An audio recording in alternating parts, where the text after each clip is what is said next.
back in the podcast. How is everybody feeling today? Thank you, everybody coming out, showing up, showing out live here today. Another beautiful Saturday in the Shop Podcast. Appreciate you guys' continued support. Once again, as you come in, hit the like button, subscribe to the channel if you have not.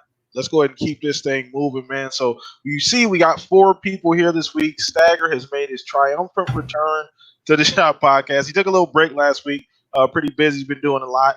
But we're going to go ahead and go around the panel. Let everybody know what's going on with them, what they've been playing, just how everybody generally feeling before we dive right into these topics and get started. But once again, everybody in the chat, while you're filing in, say hello, retweet the link that I put out on Twitter. Follow us on Twitter, by the way. All of that information is down in the description below. But let's go ahead and get started. So let's just start with you, Stag. How you been? What you been playing, brother? What's been going on with you? I'm doing all right. Sorry I wasn't here last week, everybody. I didn't really get much sleep last week, and my brain was fried. I needed to just kind of recoup and just rest up. But I've been playing a little bit of everything. Like I've decided to make that push for the million. I'm trying to hit it by, I think, February of next year. I got about 177,000 more to go. So I've been really working on just cleaning up some old titles that I'd started and not finished. And of course, like I was talking in the pre-chat, I keep buying games that are on sale digitally and physically. So, man, I'm just glad to be back and feel well rested and happy to be here with you guys. And we're glad to have you back too, man. You always add so much to the show. Essentially, the comic relief for the Shop Podcast, man. So you're an integral part of what we do here, man. I feel like I'm gonna let everybody down. Nah. It never happens. It's impossible for you to let us down, Stag. But anyway, let's go ahead and keep this thing moving. What's up, Centurion? How you been feeling, bro? What's been going on with you, man? Oh, man, I've been feeling great. As a matter of fact, I just went to the chiropractor about an hour ago. So I am definitely feeling better than when I was this morning. But anyways, man, it's Saturday. Here we are ready to talk about games. Have you guys ever picked up on the fact that Stagger's Twitter handle is absolutely awesome to pay attention to because you actually get to see a glimpse of like home ownership? Yeah, no, absolutely. Yeah, what he's doing in the Twitter handle. You mean you get a glimpse of real life, not just video games? Well, I really loved how you were like, I'm gonna annoy my neighbors today, and it's just like, man, if only I had a chance to annoy my neighbors. Fucking cunt. Tell me how you really feel. Oh my god. PG-13. You can always get it right here. No, but yes, glad to have you here, Centurion. I don't want to. Did you catch out my new video? Excuse me, sir? Did you catch my new video? Yes, sir. Absolutely. Oh, thank you. Man, I retweet and everything. Yeah, I always do. Anytime your videos come out, man, I double check to make sure, and I retweet them, get them out there. But yeah, if you guys have not seen this new video, please go do that. Do me a favor and go watch the new video. I'm sure you guys more content cooking up. So working through some technical issues, trying to get more content. Trying to get it out to you guys, but we'll figure that out a little bit later on. But last but not least, Mr. Fuzzy Belvedere, smooth operator. Smoothest voice in gaming. How you been, brother? What you been up to? Not too much. Been pretty good. Glad to be here and been stumbling across a couple of games that came out last week. One in particular, Shaolin versus Wu-Tang. So been reliving the 70s kung fu flick in a video game and having some fun with that. But man, interesting stuff going on this past week in the gaming world. So let's dive into these topics. And let's get it. Before we start, I do want to give a quick shout out to Ainsley, Dan at the Bit Podcast. I was on the show this morning. Go check it out. Appreciate you guys, man. I had so much fun there. They do a great job. You guys go subscribe to them. Season Gaming is doing big things over there. Just want to make sure I give those guys a proper shout out because I had so much fun on the show earlier. So let's go ahead and get this thing started, man. We got a lot to talk about. The poll of the week this week has returned. So I know last week we didn't have a poll because we'd already talked about that the previous week. So this week I did something a little bit different. So the poll of the week, if you didn't know already, I put it out every single Monday on Twitter. Follow me there. That we talk about it on the show every Saturday. So the poll of the week this week was how many first-party games do you think Xbox will showcase at the July event? And which one are you excited most for? So I had 1 to 3 games, 13%. 3 to 5 games actually won the poll with 36%, 5 to 7 games, 20%. 7+ game was also 30%. So it's kind of a mixed bag. Everything was a little bit balanced. So let us know, chat, how many games you think they're going to show, and which ones do you want to see essentially. So we'll start with you, Stag. Would you pick? Why'd you pick it essentially? What are you expecting essentially out of that first party event? I picked 3 to 5 because it just seemed most, I don't know, obvious.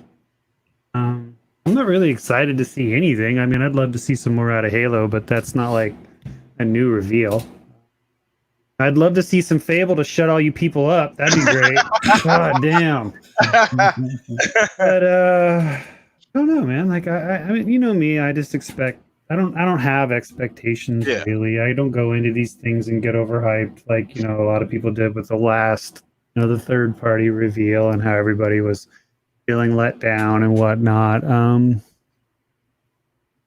just excited in the sense of like it's new games. It's more of a look into what's coming with the new platform, and I'm excited about that. Okay, so 3 to 5 is pretty conservative. I would agree with that.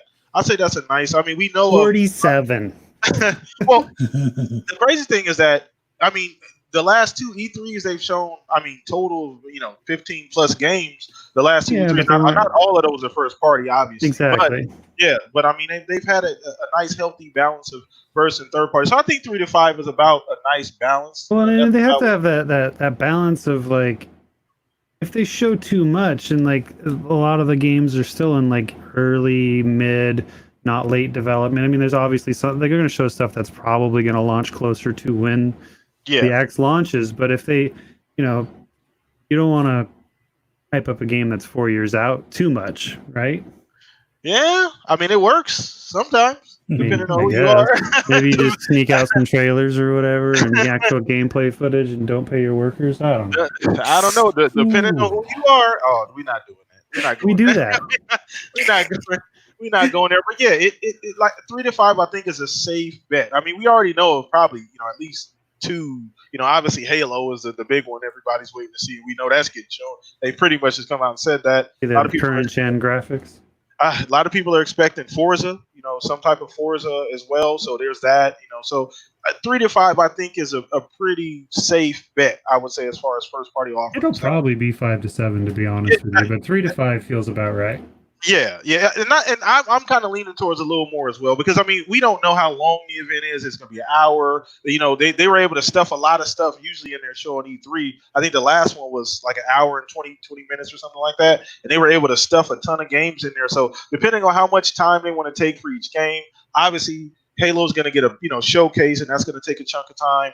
They're going to showcase some of these other games. So depending on how long the event is, that's probably going to determine how many games we actually see. But I think 3 to 5 is a safe bet for now, but they could likely show far more, if you throw in trailers and things like that. So we'll throw this over to you, Centurion. What option did you pick? What are you expecting to see? What option did I pick? I picked the 3 to 5 one because, I don't hold Microsoft on a pedestal, or I do not hold them to an obscene standard of like, I want to see every studio that they own come out there on stage, show me a new IP. I don't expect that at all. I definitely expect Microsoft to definitely come out and hopefully at least show us 1, maybe 2 titles that will kind of, I hate to say it like this, but shut the haters up. I really do want to see, like, literally, Phil Spencer, come fly me out there. I will literally walk out on stage and be like, bitch, we got Fable, and throw the microphone on the floor and walk away. It'd just be one of those things because, like, it would be great because that would definitely get some hype for the games once again. Don't ask me why, but as soon as people hear the word Fable, it just kind of hushes the room. People are like, did they just say Fable? So it'd be great to see something of that caliber. I'm not saying it has to be Fable. I'm just saying I want to see some games that will definitely, I guess, shut the haters up. But at the same time, I don't exactly know what people truly expect, like from these events, because that's a good thing to say. We saw with this other event, for starters, like, yeah, they couldn't show us nothing in 60 frames a second. Even if the footage itself that they were showing us was in 60 frames a second with the internet in the condition that it's in, come on, like, we already saw how. I'm just saying that it is probably impossible right now to basically put that kind of bandwidth together with the state that the internet is in. And that's why I'm not expecting these games to look absolutely gorgeous on a live feed right now, because I already know Netflix is messing up. How is Microsoft going to be getting over that? That's where I just kind of like, I don't hold them up on this pedestal. Like, I know they're going to try to do the best that they can, and they're going to do it the way Microsoft does it. They're not going to do it the way PlayStation or Nintendo does it. Microsoft is still kind of feeling their way out on exactly how they're going to do things, but they're going to do it their own way. They're not going to start copying people, because honestly, that just kind of, come on, in my opinion, it looks a little pathetic when you're trying to copy your competition. Okay. All right, well, that was a good breakdown. One key thing out of what you said is that obviously expectations are all over the place. And I think the biggest reason for that, in my opinion, is because the timetable's gone. And I keep saying that. We expect information at a certain time as gamers, because traditionally we get E3, we get Gamescom. There's these checkpoints throughout the year that we expect info. And we're not getting that. We don't know when we're getting anything. So people are going all haywire. But I do understand, that's a big deal as well. I mean, we got to understand that, depending on where everything is at, they may be doing this thing now, digitally. Obviously, it's going to be digital. Now, to put it out there, like we say 3 to 5 games. So 3 to 5 new IPs. Let's think about this objectively. We know Halo Infinite is coming. We've only been shown a teaser and maybe a smidge of, I don't even want to say gameplay. It was a really great cutscene. So we'll probably say that's going to be one of those games that are going to be definitely highlighted. For sure. But absolutely. Now we're also going to see some games that are probably towards the realm of a younger demographic. I'm hoping for maybe 1, maybe 2 mature titles. See, I'm looking at it from a realistic perspective that Microsoft has diversified their portfolio when it comes to the type of games that come out of their first party studios, that not everything is going to be a mature style game. But let's look at Grounded. Grounded has a mature theme behind it in the back, because, you can be killed by these insects. So theoretically there's death in the game. So there's a mature theme already there. But it has that childistic feel to it, I guess you could say. So to me, that's like a signature of a Microsoft game. To me, is something that has a way of kind of making you feel like a kid in an adult setting. Yeah, I mean, they have a few different games that do give you that feel. So we'll definitely see. I think it's just going to be really surprising when we see. I mean, at the end of the day, none of us really know. That obviously Halo is a staple, but I'm just ready for some new information. I'm ready to see some new shit, and I think a lot of us just are at that point. We want to just see new stuff, not necessarily no matter what it is. Hopefully it's going to blow all of our socks off, but that remains to be seen. So let's go ahead and throw this over to you, Fuzz, just to get your opinion. How many first-party games do you think we're going to see, as well as which ones would you prefer to see? Well, I voted 7 only because we already know about like 5 or 6 of them. I mean, I don't expect every last one of these 7 to be brand new, never seen before type of deals. I expect probably, if we're just going to talk about never seen before type of stuff, 3 to 5 is, well, I would say 3 is a safe bet. But right now, we already know that Halo Infinite is going to be there. It stands a pretty good chance that Motorsport 8 is going to be there. We got Everwild. We'll probably have maybe a little bit more unveiling. Project Mar, maybe a little bit more detail. You got, Hellblade 2. You got Battletoads still. You got the possibility of Fable. Potentially, what is it? The stealth game, something dark. Perfect Dark. I mean, there's enough studios where if each one of them has an unreleased project right now, we stand a pretty good chance of seeing more than 7. I mean, we should see hopefully 10 to 15, but more realistically, 7 plus, I think is realistic considering what we've already seen a glimpse of with like things like Grounded. I guess we can also expect maybe a State of Decay 3. And then you got Flight Simulator. So there's enough stuff in the works right now that we are already aware of that surpass that 7 number. But for as far as something new, it would be nice if we see, if it's not necessarily another Gears, maybe something else from the coalition, and things along those lines. But I voted 7 just because, considering how many studios they have, how many of them have ramped up as far as the teams. I mean, we got, Mojang is getting ready to release, the Minecraft Dungeon. So I don't really expect anything from them, but I expect maybe some others to kind of fill in the gaps as far as with unreleased games and things that they may show. But I think I'm kind of confident that we should see closer to 7, maybe just 3 brand new, never seen before stuff. But as far as what we kind of already have a hint that they're working on, 7 is very, I would say, reasonable. Okay. I think that's like I said, a lot of this we're just shooting off the cuff here. We don't know how long the event's going to go. We don't know the structure. We don't know how much time they're going to give each game. Now, Xbox, one thing you got to expect is diversity. They will show a lot of different games. Now, some people, when they think first party, they immediately think AAA, big budget, $50 to $100 million budget. That's not necessarily the case. You may see a Grounded, at that first party event. You may see, smaller titles at that first party event as well. So you got to take that into account. So some may be large games. We're expecting a few large games, 3 or 4 large games, but you may see some other filler in there as well that, will, get some people excited about it. So we'll definitely see. We'll all keep an eye on it. I'm sure we're all ready for that information. But that was a great warm up to the show. Once again, guys, poll of the week every single Monday on Twitter. Follow us there. Yeah. So let's go ahead and keep things moving here to the next topic. Let me give a quick couple of shout outs here in the chat. What's up, Matt? Matt Burns, Shonsu, Dreadpool. I see you in there lurking, Stag in the chat. Everybody watching, Irreverent Natives.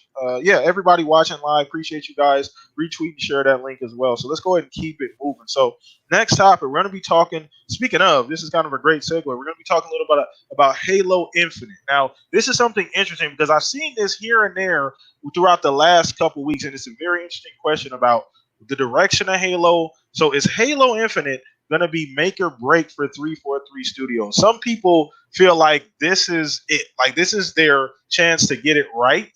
And then other people are like, yeah, whatever. Halo is Halo. It's not that big of a deal. So I want to see where you guys are at on the panel as well with that. I want to see chat where you guys are at with that as well. If you feel like if this Halo doesn't do what people think it's going to do, is Halo over? Not over, but it's 343. May go a different direction. What is Xbox going to do at this point? So I want to start with you again, Stag. Where you at on this, man? I've been seeing it back and forth and people talking about it here and there. Where you at on Halo Infinite if it doesn't do what people think it should do? Make or break 343. I want to just say, does the next God of War game make or break Santa Monica? Does TLO2 make or break Naughty Dog? I don't think so. I enjoyed Halo 5. I don't really give a fuck what other people say. I've enjoyed, Halo Wars 1 and 2. I think Halo Infinite doesn't need to or will not make or break 343. I think it's going to be a great game because I enjoy Halo content. If you're let down by the campaign of the story of Halo 5, I don't know what to tell you. I mean, it was expanding upon the lore and the world that is very expansive in the Halo universe, and I'm not going to make any bones about it. I'm a huge Halo fan, so yeah. I mean, you can almost not go wrong. Like the only way they could super go wrong with it is if they made me build my fucking ships and like my guns and scavenge resources, and then give me a fucking full-on RPG skill tree. That would ruin it for me. But or make it a survival like game, like I don't know. Like State of Decay, you got to go out and get crafting materials. If they made me do all that shit, man, nope, that would ruin it for me. But I don't feel like it's a make or break. I feel like it's it's a proven franchise, and they've done well with the franchise. Now, don't get me wrong. I mean, I feel like Bungie probably could have kept going with it forever, and I would have been happy with that too. So I mean, I love Halo. I mean, I love Halo. I love Gears of War. I love it. I mean, and I don't feel like it's gonna if it doesn't have the commercial success that people may or may not expect it to have, because one, it's going to be in Game Pass, so there's going to be a whole bunch of people like, well, it just didn't sell. Well, it's gonna sell. It's gonna fucking sell, and it's gonna fucking sell systems. I mean, that's there's no argument about that. Yeah. And I agree. I'm like you. I'm just a Halo fan. Like I'm a fan of fucking good video games. That as well too. But specifically this topic, like, it's Halo. Like, what are you talking about? Like, that question, as I was typing it like earlier this week, I'm like, why the hell would I need that? I'm thinking to myself, like, this is a stupid question for me, because I'm just that big of a Halo fan. Call me whatever you want to call me, fanboy, whatever the case may be. I'm that big of a damn Halo fan. So to me, when you say, is this make or break? No. The last game sold well. The multiplayer did well. It didn't sell 50 million copies and all that kind of crazy. It didn't do It's not Animal Crossing, but it did what it was supposed to do, and it's Halo. Like, you got to give companies time to evolve. They haven't had the franchise for very long. It's something that I'm expecting to be great.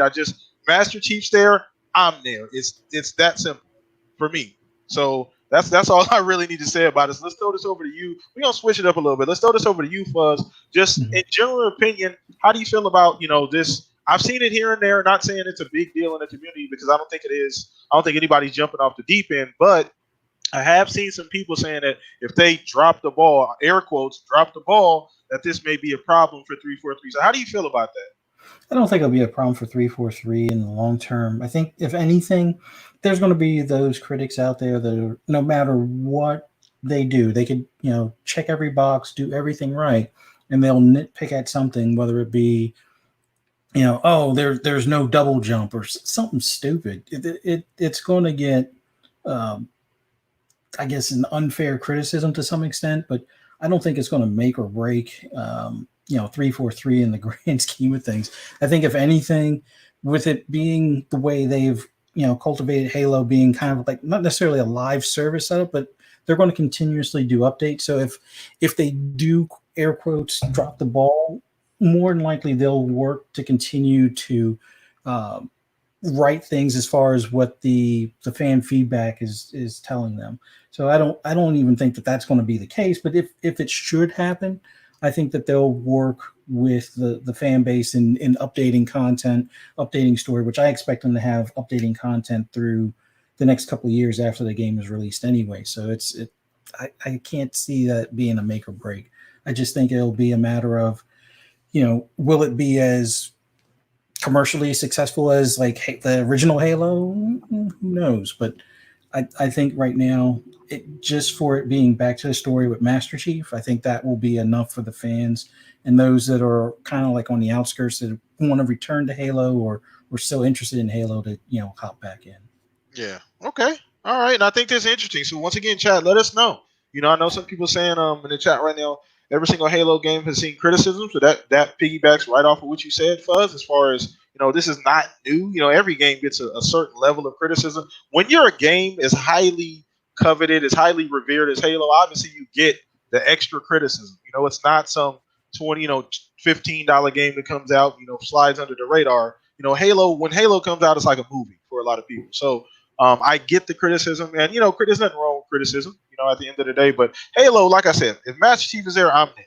I'm there day one. I don't give a damn what's going on, what's happening. And to me, I think this will be the most ambitious Halo. Would you agree with that, Fuzz? Oh yeah, considering that we're going to have new hardware and they're going to probably push the limits of what they can do, whether it be different things with AI or the expansiveness of the world. I honestly think that this is definitely going to be pushed to the limit as far as what they can squeeze in that game. I think it'll definitely be an eye opener overall compared to what they were limited to do on the previous generation console. Okay. All right. So once again, Chad, I'm gonna throw that question to you guys too. Do you guys think this will be the most ambitious Halo? because I mean, I just think they're going to do some different things that we're not even going to be thinking about. So hopefully they surprise a lot of us. So let's go ahead and throw this over to you, since you're around. Just your general opinion on that question about, you know, the criticism of Halo. Is this going to break 343? You know, if the game for whatever reason doesn't do what people say it should do, how do you feel about that? How do I feel about that? Define success. I know. Well, yeah, because it's just like define success. That's an individual thing. You see, exactly, and that's where, you know, let's like we had like let's take the character Locke, for example. There is people who loved Locke. There is people who hate Locke.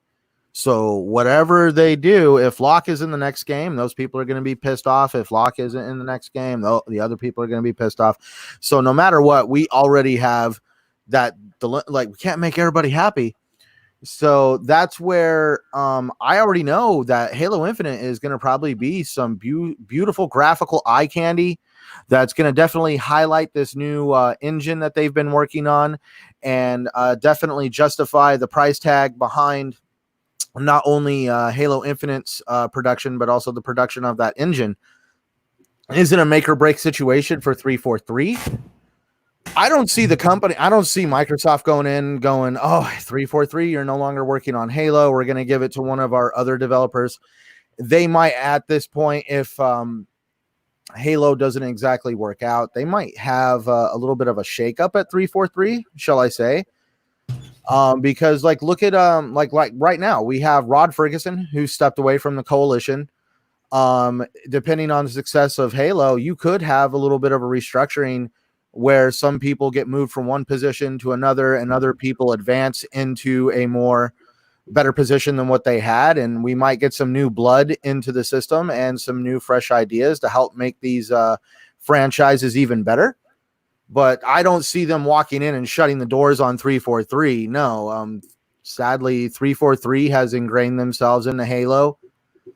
And that's the whole reason why they're called 343, honestly. So yeah, it's pretty damn obvious. Yeah, that's what I'm saying. You can't exactly shut down the studio that is responsible for Halo. The only thing you could do is kind of go in and change the leadership up, get some new ideas in there, and try to figure out where to go next. Now, if Halo Infinite flops, I doubt that it will, Not but happening. If it does, it's not happening. Not happening. I'm just saying, if by some chance, you know, Halo ends up becoming anything other than a success, you never know. Microsoft might actually kind of dial it back a little bit for a little while and just kind of let maybe 343 work on something else where they go back to the drawing board. I don't know. Because, you know, even with God of War, there was a period of time there where Kratos didn't really exist. So, you know, they might actually go with that approach.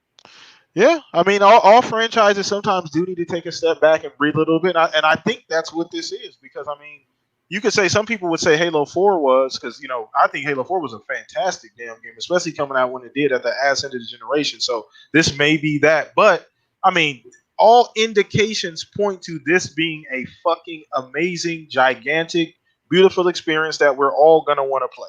The new engine, you know, the new blood, you know what I'm saying, the new ideas behind the game.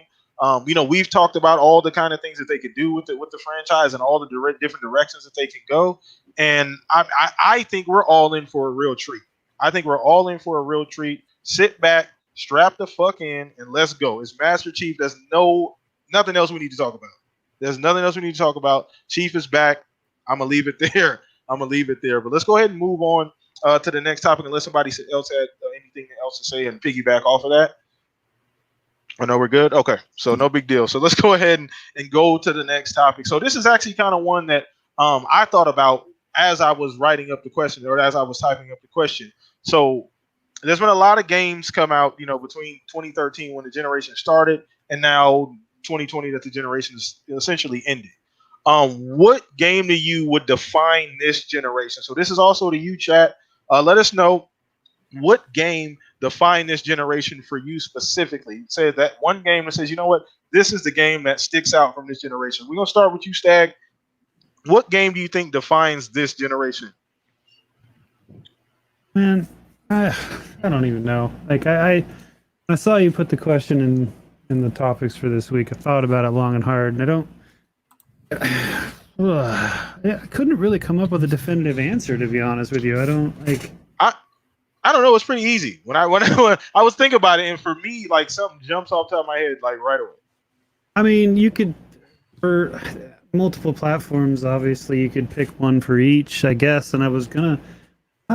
No, honestly, I did. I picked one for each system, so I guess. Oh, no. Okay, go ahead. Yeah, do your thing. So for me, for what I've played, at least on PlayStation, God of War is an amazing game, and it really was a great experience for me. So I feel like I don't know if it defines a fucking generation, but it was great. Yeah. But I do really feel, and I wish that we were going to get a part 2 for this on Xbox, and I know we're not going to. But Sunset Overdrive was really like it. I don't know if it necessarily defined, but it just showcased what the system could do. It was really fun, and it was a really well made game. It got caught in the whirlwind of 2013, 2014. Yeah. I don't know if it defines a generation, Yeah. but I mean, you can always jump in with like the Forzas and stuff like that, because I think those have really shown off the power of the Xbox One X and stuff. And then like for the Switch, I really feel like Breath of the Wild. You know, I mean, some people might say now like, "Oh, Animal Crossing," but, but like Breath of the Wild was a really, like, I didn't play it personally, but like my wife doesn't play a lot of video games, and she lost so much fucking time to that game. It was amazing. So Okay. Sunset Overdrive was not terrible. You are wrong, irrelevant. Everybody has their own opinion. What's up, Exactly. Like, I don't feel like any of those games like defined a generation.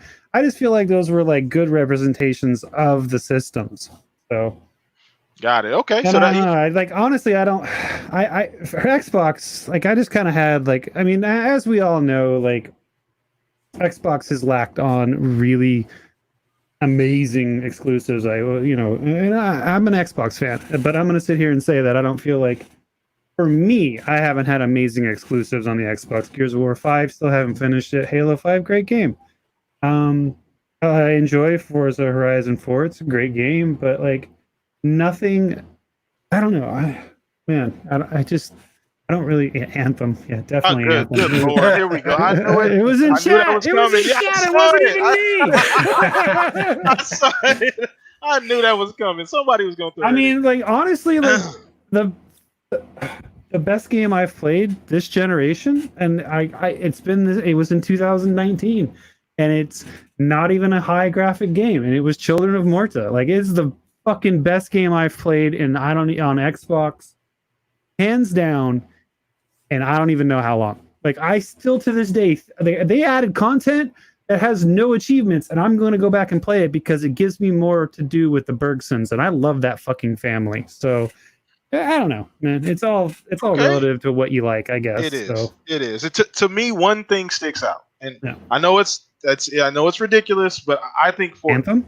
No, definitely not Anthem, but Fortnite. Because prior to this generation, say Apex as well. As well, but Fortnite is really like that. You just stole my. Oh. Hey, I mean, it is what it is. We love shitting on your parade, bro.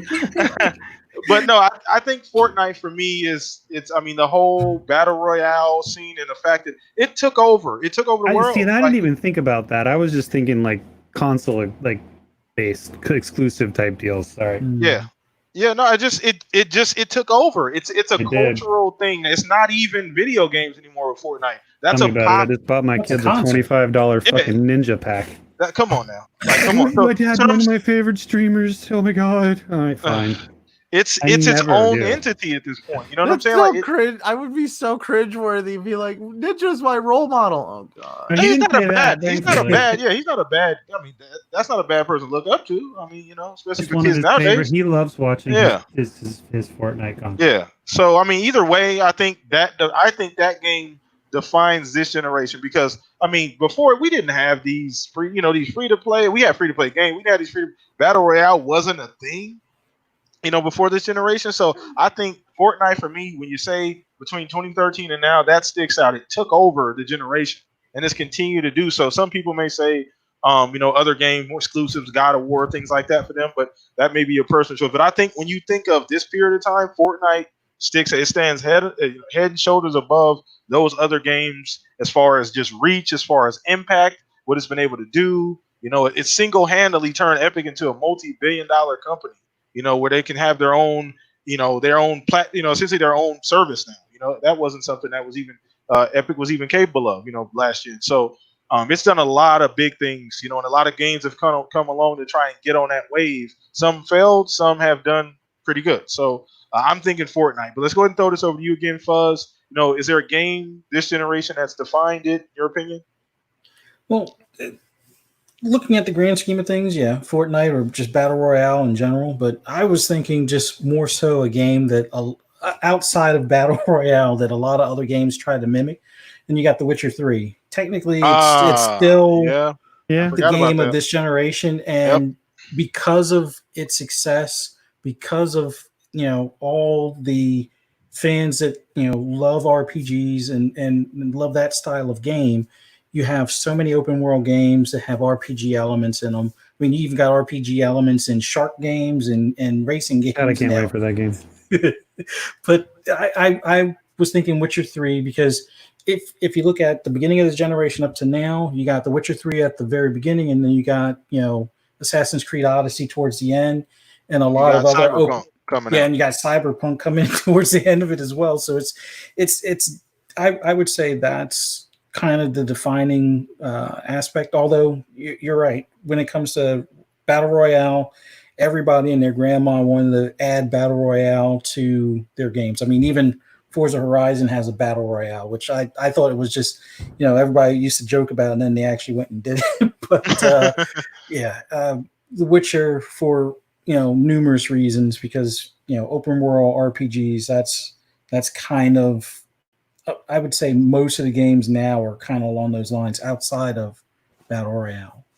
Okay, I forgot about. I don't even know why I forgot about The Witcher, but that's a damn good. And they gonna fuck around with Cyberpunk and have another one that may even surpass that. That's a tough, that's a high hurdle to jump over. But I think Cyberpunk is damn sure worthy. I think it's damn sure has the ability to do that. So, but we'll see. We'll definitely see. But I completely forgot about Witcher. So let's throw this over to you, Centurion. What game for you defines this generation? Well, I have nothing left. Stagger, I was just joking about letting your kid watch Ninja, by the way. It was do you think I take anything personally? No, not at all. I just, oh my God, I'm not a big fan of people who are into themselves, but I guess in a streamer's world, you got to have a rock star personality to be able to survive. So, what do you expect, I guess? Anyway, so that's what I'm doing wrong. Shit. Oh my God. Yes. Basically, to become a successful entertainer, you must wake up every single day, look in the mirror, and tell yourself, I am God's gift to the masses. Just the women. There you go. Anyway, so you guys stole everything. So I guess real quick, I'll give you one. We'll Dungeons too. Well, we'll just define a generation. We'll define the biggest flop this generation, which is probably probably Anthem. Come on, man. Did you really? That's hard to say. What game defined the generation? Well, what are we defining? Because we're already defining successes. Let's define some failures. And we all see, Anthem was. Let's just say it's not a failure. It's not a dumpster fire, but it's not as advertised. And regretfully, the game was not as supported as much as we were regretful. And now they're saying the redo is going to take longer. Yeah, that's what I mean. I didn't hear that. The guy. This week. Yeah, there's the guy that had that article. I mean, it's bad. There's only 30 people working on it, and a game in the state there's only 40 people working on Hellblade 2. I don't want to hear that excuse. Yeah, but here's the thing: the 40 people that when you're building a game from the ground up. Now we're talking about Anthem, who does require. I'm just saying, Anthem requires one of the best surgeons in the industry. And I don't think 30 people is enough to give this game a facelift. Look. I really do think that you definitely. Doctor Strange can't do surgery anymore. I'm just His saying hands if are you fucked. if you got 30 people in EA working on BioWare, they better be the 30 best people that you got hands down, because they'd be able to do the roles of people. I'm just saying, like 30 people, those they better people be are in the best. Dragon Age right now. I know. And then what was so sad about the article was, like, did you see the article? Like, dude, forgive me, but he looked almost depressed sitting there with his kid and dog. Like, I'm the guy in charge of the Anthem project. And you're just like, I don't know if he was trying to be cute.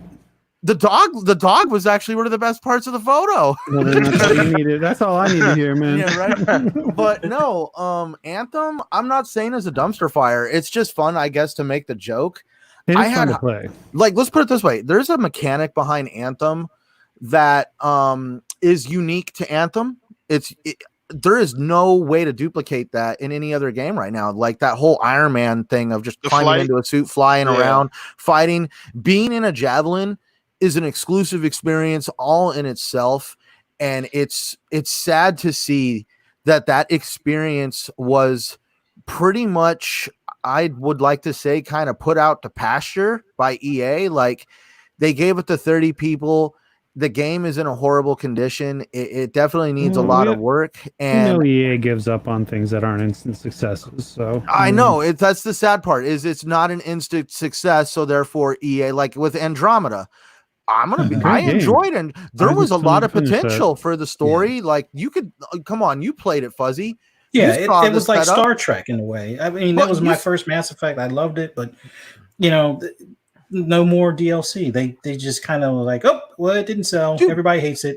And the thing is, they left it open for the Quarian DLC and all sorts of stuff. Like, there is so many open threads to the story in Andromeda, and you could see where the DLC was going to go, but because it was an instant success, they just kind of like, screw it. Yeah. And it feels like that's what happened with Anthem. And, it's sad. It really is. That I really do agree that, or I believe that Anthem is going to be one of those games that will get mentioned when you think about this generation, just because of the uphill battle that it has had.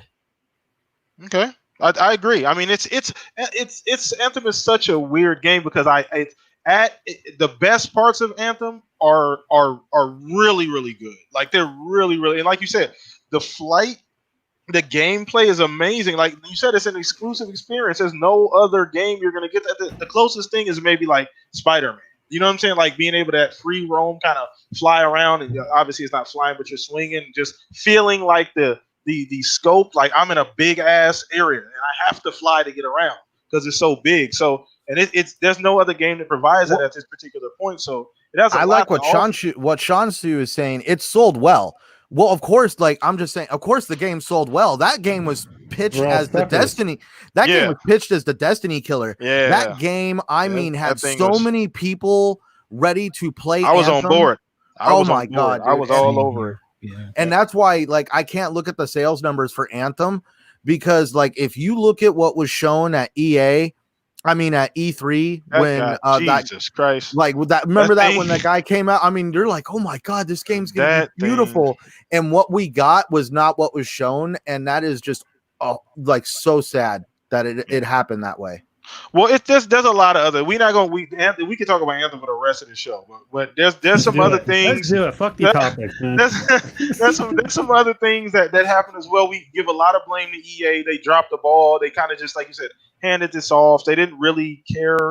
They didn't really take care of the game like a game of this caliber should have been. It should have been a dedicated, full-time team working on this game for however long it needed to be done and getting it right from the beginning. Because had they just got it right from day one, I'd be playing Anthem every single day right now. I will say, every time I jump into that game, I still have fun doing it. I do too. Me and Fuzz play. I can't find myself playing it a lot though. Yeah. So. Yeah, it's you get in, you get a couple doses, and you're good for a little bit. Like me and Fuzz jump on all the time. Like here and there, we'll jump on, and it is fun. We still go around and do shit, but it's so tough to talk about, man, because I had such high expectations for the game. So let's keep things moving. I do want to give a couple quick shout outs here too. I see Pixel Bit G in here. Shout out to you, brother. Born Distracted, I saw you jump in. Shout out to you, man. Obviously, I said irrelevant already, but everybody watching live, if you're not in the chat, appreciate you guys. Make sure you retweet that link on Twitter as well. Let everybody know we're in here having a good time. Come hang out with us on the Shop Podcast. So last topic, if we get done early enough, I may grab a question or two out of the chat. So if you want to go ahead and throw a question in the chat, you can just drop it in there right now. We'll talk about it at the end of the show. So last one. Now, this is actually piggybacking right off of what we were just talking about. Anthem was a great segue. So we're talking a little bit about open world games. And this is something that we also talked about on the Bigcast podcast earlier. So are open world games becoming predictable? Like, not predictable, but just are we getting said? They seem to have the same cycle to me. So you think about Destiny, the big ones, Destiny, Division, Borderlands, they come out, they have all these problems, these technical issues. It takes about a year. Then they come out, they get their second win, and then boom, the community comes back and everything seems to be going well. So are we still going to continue to get those issues with these open world games? Because, I mean, these games are becoming more and more popular. We talked about, games like Outriders, like what can you do to differentiate yourself from what's already out as of right now, in an open world genre? So we'll start with you, Stag. Do you feel like that's always going to kind of be the cycle? Because it seems like everyone we've gotten thus far has gone through this same cycle of being problematic for 6 to 8 months, 12 months, then it kind of catches its second wind. So do you think that's a trend that's going to continue with those kind of games? I wasn't listening. You're terrible. You're terrible. Yeah, no, I was looking up, good and evil because I'm a fucking fraud. No, it's all good. I played it. Anyway, sorry. Can I just go with what the question is? Yeah. All right. I heard you. It just they didn't the words didn't go. No. My brain. So it's all good. So just open world games. They tend to go through the same cycle. We've seen them. From they Destiny. really do. I mean, honestly, I'm not a huge fan of open world games because I'm not a huge fan of a billion side quests. Like, I recently started. We'll take a recent game that I just started, and I feel over fucking whelmed by it. I just recently started Assassin's Creed Origins, and I'm like, holy shit, there's a lot to do. I'm barely into the game, and I think I'm like 5 hours into the game, and I'm like, oh my god. Please, sir, I forgot my bracelet out in the middle of a freaking desert. I'm not a huge fan of 3 billion quests for fucking just to go do. I guess I like linear stuff. I don't know. I mean, I do like some open world, but it just gets so tedious sometimes. Grind. Yeah, it really does. Yeah. And I know people love that shit, but I really want to play Origins and I really want to play Odyssey because I pre-ordered Valhalla. And man, I don't know if I'm going to be able to do it. Because it's just there's so much fucking work to do. If you, man, my timer is sitting at 200 hours on Odyssey. That's fine. You guys are crazy.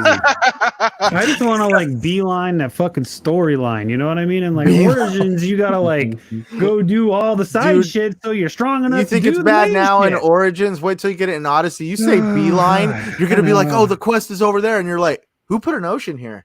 And then, then you got to get on the boat, and the boat only goes so fast. And at that point, you're just like, "This is amazing." I'm sorry. That. Why do they make you do that? Why do they make you spend an hour on the ocean? Hey, whoa! Wait a minute. The dudes on the boat sing for you, so it's not like there's no entertainment. They're not giving me a blowjob in my house. It ain't worth it.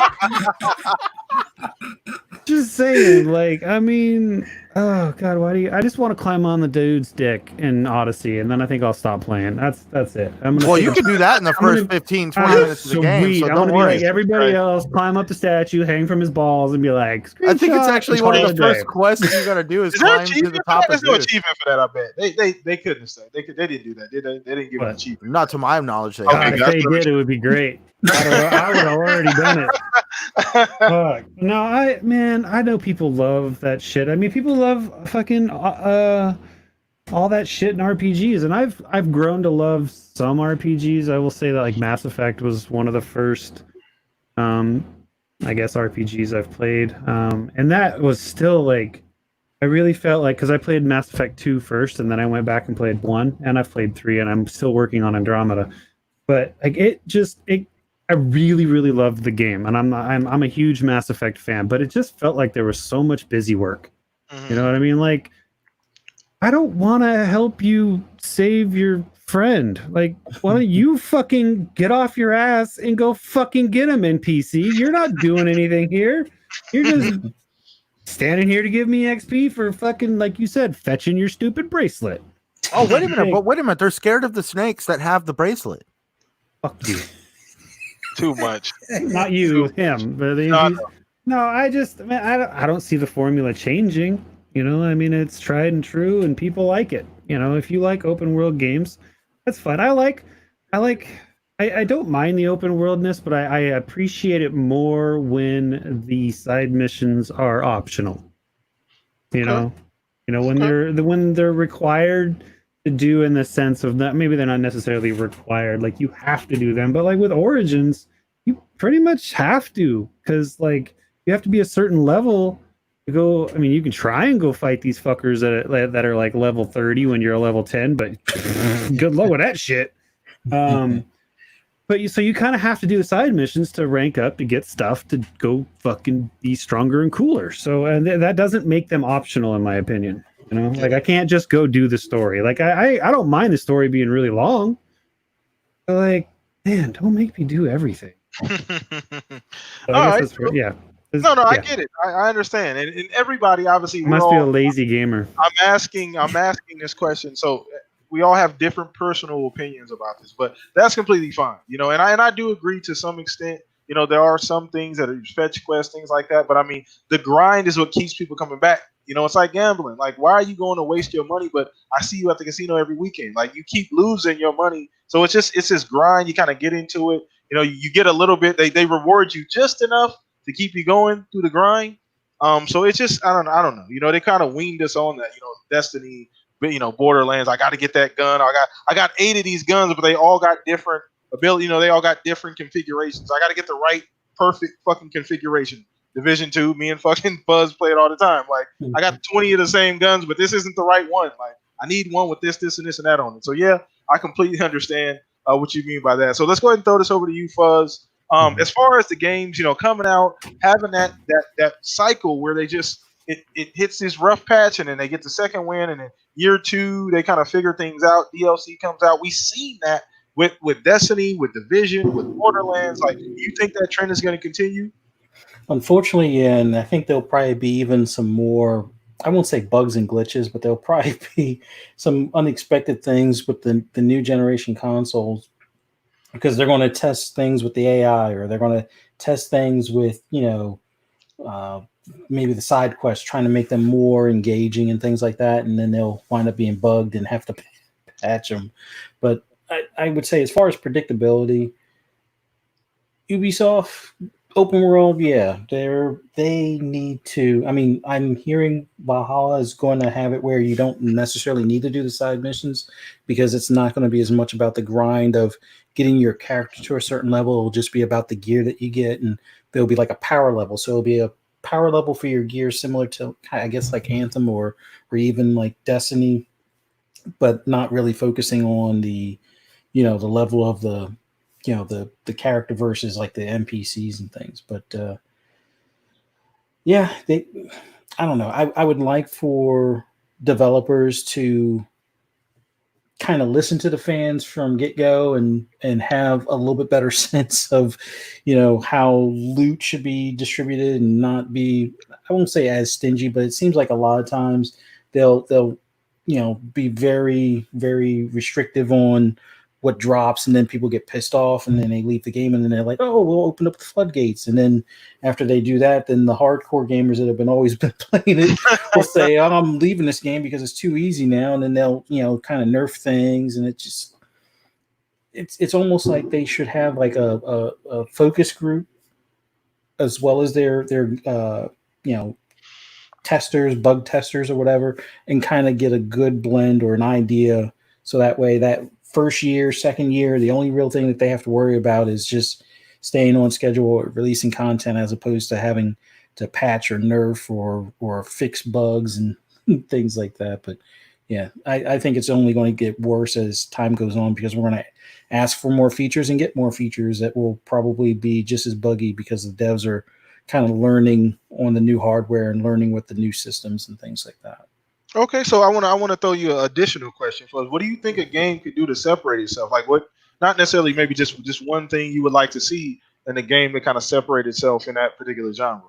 I think the big thing is try either public test servers, kind of like what the Division's doing, but it's kind of hard to do when it comes to console, or have it where their beta or even their alpha is a little bit more open, so that way you get your what would be your normal, hardcore fans, as well as the casuals that are kind of interested in the story, kind of get them in at the ground floor, so that way it helps the devs with the direction that you really need to take it. Like these early access games that we get with like in Xbox and things like that, I think are, although not all of them pan out as well, but I think that helps both the devs as well as the fans, build the game or direct the game to what they'll continue to play. And at that point, if you have a pretty stable fan base that are constantly playing it, then that's going to help the devs in the grand scheme of things, as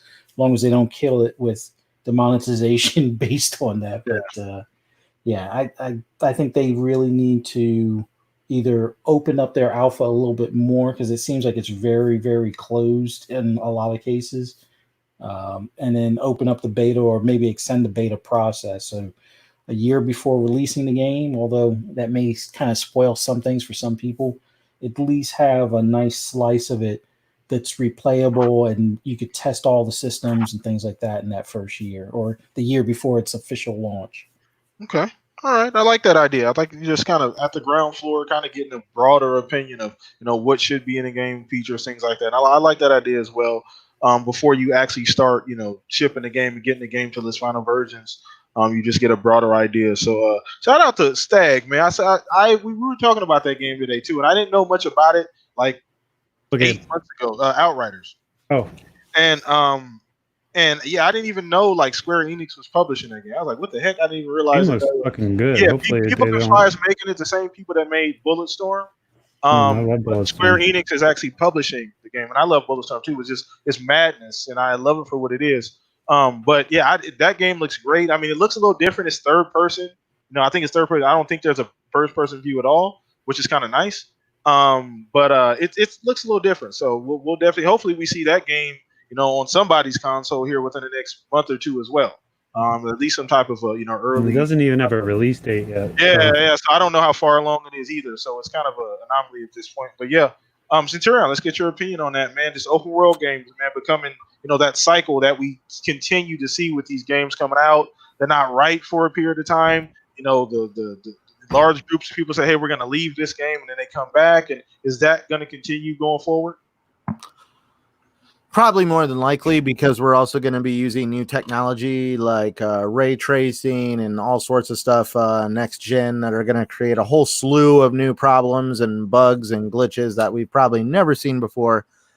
But it's experiences like this. Like sometimes you just want to run around and feel like you're absolutely doing nothing. I know how you feel, Stagger. There's times playing Assassin's Creed, it's like watching paint dry. There's other times you're like, this game is absolutely freaking amazing and you can't put it down. Open world games definitely have their own little special niche. I remember when everybody oohed and awed at the size of Skyrim, and now Skyrim is tiny when you really look at it. That is true. I remember that too. But at the same time, I feel like there was just as much content in Skyrim as there is in some of these open world games, but it's more packed down in Skyrim than it is in. So like, when we'll just use Odyssey, for example, there's a lot of content there, but you didn't have to get on a boat in like sometimes you do feel like there's definitely a big lull in the action or the gameplay, especially going from place to place for the first time in Odyssey. I know there's a fast travel system, but if you've never been to that island before, those waypoints are not activated. You have to hop on the boat and go there for the first time. Yeah. And so sometimes that's a little bit of a slow process. So that's actually one of the successes of Skyrim was you had all this content in a very small area. So it felt like there was always something to do close by. That's one thing I do want to see developers try to figure out is, yeah, it's amazing. Don't get me wrong. Odyssey is absolutely awesome, but did it have to be that big? No. Sometimes I feel like the stories that, like the side quest stories that you go on, kind of help water down the main quest story because there's just so much to take in that it actually kind of makes it to where, you know, you almost forget stuff about the story. You're like, wait a minute, what's going on? And then you're like, oh, wait a minute, that's right, we were doing this, but that happened so long ago, and so many things have happened in between now and then that I completely forgot. So it is very overwhelming. Okay, I would agree with that. I think it just depends on the kind of gamer you are. Like, so this iconness to like Dark Souls games. I don't play those kind of games. I don't play them just because it doesn't fit my play style. I don't want to sit and slam my hand in a car door for 8 hours trying to beat one goddamn mission. Like, I don't want to do that. So that's not what I prefer. So I do agree, you know, to a standpoint, it can be a little overwhelming to some people.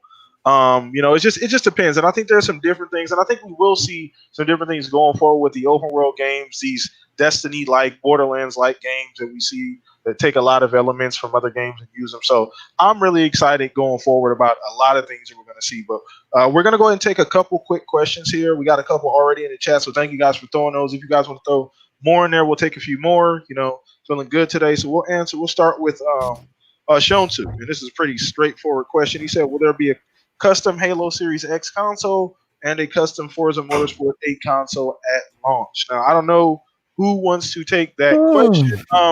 God, I hope there's a Halo fucking I hope Series there's a Halo X. console. Oh my I hope God, I there's a will Halo. buy it. I will fucking give you my left testicle for it. I hope there's I a don't Halo. need it anymore. I hope there's a Halo custom console. Now Forza, Yeah, I don't yeah. know. I mean, because I don't know Forza's launch, if that's launch day or if that's launch window, you know, which could be a year after the console actually comes out. But I mean, Halo, I mean, do you guys feel like they have to? I feel like they should, but is it necessary to have it? I feel like they kind of have to. I want to say they have to, but anybody else can answer this question as well. Fuzz, anybody? It'd be nice if they do one for Halo. I just have my doubts that they will. I mean, I'd be pleasantly surprised, but for Forza, I think they're going to probably wait for at least until the following holiday or something like that. Like they'll probably do something for Horizon. We lose Centurion? No, he's good. All right. Yeah. Oh, the live screen changed. Yeah. Oh, there it is. But as far as like a Halo console, I know it would probably do extremely well, especially if, you know, it's day and date with the Halo release, like instead of it being like maybe a month rollout later, or maybe they roll the console out a little bit later and it's like something for the holiday rush, you put it under the Christmas tree type of thing. But it would be nice. I don't think that they really, it seems like they want to do custom consoles at the end of like well, not really end of generation, but end of cycle. So they'll let the regular stuff sell, and then as more content's coming out, or maybe a brand new other title comes out, then they'll release the custom console type of thing. Okay. All right. Anybody else want to take a shot at it? You want Centurion? Do you think Halo console? Forza console? Oh, you mean custom consoles? Custom, Oh, hell yeah. If there's a custom Halo Series X, oh, God. Do you think there were all about it? Do I think there will be? Yes. But that's just because I've heard whispers and rumors of people that have been asked to help kind of shoot some ideas for custom consoles. And some of these people, you see them post photos all the time of, obviously these consoles don't exist, but they create some very beautiful custom consoles virtually. So definitely I can see why they've been reached out to see what they could come up with for the Series X. Okay. All right. I think that pretty much wrapped that one up. Okay. All right, so let's go ahead and move on. But did that not make sense, or did I sound crazy? No, You always that's sound crazy. See, somebody told me a name, but I don't mention names. But I think it's really cool that Microsoft is actually reaching out to the community to actually design a console. Yeah. Yeah. Okay. All right. Let's see here. Well, I think we had another question. I think Bacon put up Yeah. a question too. Let me go and throw it up here. He said, with new gen coming, so you guys think it's worth updating to a new TV now, waiting until there are more HDMI 2.1 options or more OLED options or OLED options, since Samsung and Vizio are jumping on the OLED train. So I don't know who wants to take this. Anybody want to take this? I say wait. If you Yeah, haven't I already agree. upgraded, like I already have. I think mine's the C7 or whatever the first year was for the Atmos for the OLED, the LG. I right now I know there's more up to or there'll be updates coming as far as that 2.1, which I probably should have waited, but I mean it OLED itself is, I would say, a worthwhile upgrade. So if you're looking for what I consider the best as far as for 4K, definitely go ahead and get yourself an OLED TV now. But if refresh rates are the thing you really want to wait for, and the sync setup, that's where I would say it's probably worth waiting a little bit, because the prices when those things first hit this holiday is probably going to be on the ridiculous side as they usually are, and then 3 months to 6 months later, I won't say get cut in half, but they'll definitely drop a substantial amount. And Have there's you seen definitely going to be some of the cables involved? I haven't seen what the prices on the cables are, but as far as I know, 2.1 is going to probably bump up the pricing. At least was it $400 or something like that Sheesh. as they first start rolling them out, and then that will probably fall off a good bit, like after the first 3 months or 6 months. But if refresh rate and stuff like that's your thing, or the updated setup as far as HDMI or the HDR and things like that, I would say hold off. But if you haven't already got a 4K TV and you have an X1X, or you're definitely getting an X Series or Series X, I would say, at least get the OLED whenever you can, get what's in your price range.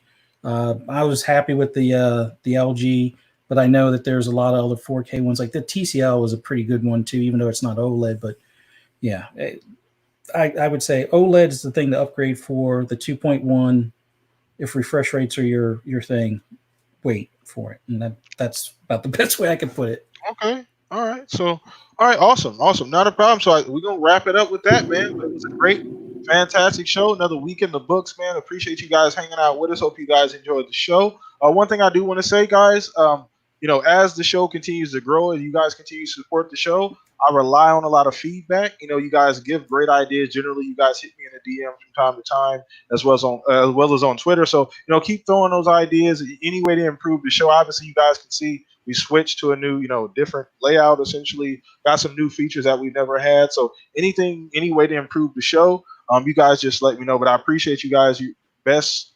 Group of people we have here every single Saturday. But let's go ahead and just let everybody, give their outros. Let everybody know where they can find them at. We'll start with you, Stag. What's going on with you? I don't know if your stream schedule has changed. I know you're probably not streaming as much because you got a lot going on at the house.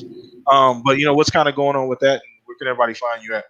I mean, I took a week off, not this last week, but the week before, because I had roofers banging around, but they're done. And I was back streaming this last week. I missed one show because I had to go pick up my truck. But yeah, man, I'm still on. Where do I stream? Oh yeah, Twitch. Twitch at 11 a.m. Pacific Standard, Monday, Tuesday, Wednesday, and Friday, and then in the evenings, not scheduled. I am starting to stream more on that other platform, Mixer, again. But that's just a grind to 1,000,000 streams, so I'm just kind of playing whatever, no real whatnot. But I will be posting my stream schedule again on bg4ghub.com. I've slacked on writing my little article, so you can find me there. You can find me less on Twitter unless you want to see pictures of my awesome garden and memes and T-shirts I buy. But yeah, you can find me here every Saturday. Awesome, man. You add so much to the show, man. Glad to have you here again this week, man. We're going to keep this thing moving. But before I get to Centurion, Go check us out on bg4ghub.com as well. The link is in the description below. Shout out to Tom, my guy over there, helping us out. Yeah, go check it. The website is amazing. A lot of great content creators over there. A lot of great writers over there. Stag, Centurion are there as well. So just an awesome team. Go check them out. Once again, click that link. Go check out, the layout that they have for the Shop Podcast. It's truly an awesome thing. So show us some support. Show them some support as well on bg4ghub.com. So let's go ahead and throw this over to you, Centurion. Let everybody know where they can find you. When we going to get some more videos, what you got cooking up? Well, you can always find me right here kicking it with you guys every Saturday, Shop Podcast. I also do TXR Sunday nights. Now, if you guys want to find me, you can find me on Twitter, Xbox Live, and YouTube at Centurion1307, where I just released a video about the game, The Medium, that is coming out. And the next one I'm actually getting to release is going to be about Scorn. I'm wanting to kind of just highlight some of the new IPs that we are getting this coming gen. Because, man, I'm sorry, some of the games got me excited. I don't care what platform they're on or the frame rate or any of that. I'm just excited to finally see some new IP. Yeah. Okay. Awesome. Well, once again, guys, tune in to Centurion. His information is in the link below as well. Go follow him. Hit him up on Twitter. That's where you can find the YouTube channel, everything he has going on as well. Once again, appreciate you, Centurion, every single week here. Last but not least, the smooth operator, Barry Ross, Mr. Fuzzy Belvedere, man. Where can everybody find you at, man? What you got going on?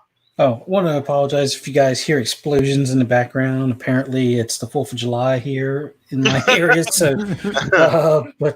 yeah, you can usually find me on Twitter, although I haven't been posting as much except for the Shaolin versus Wu-Tang video clips and things.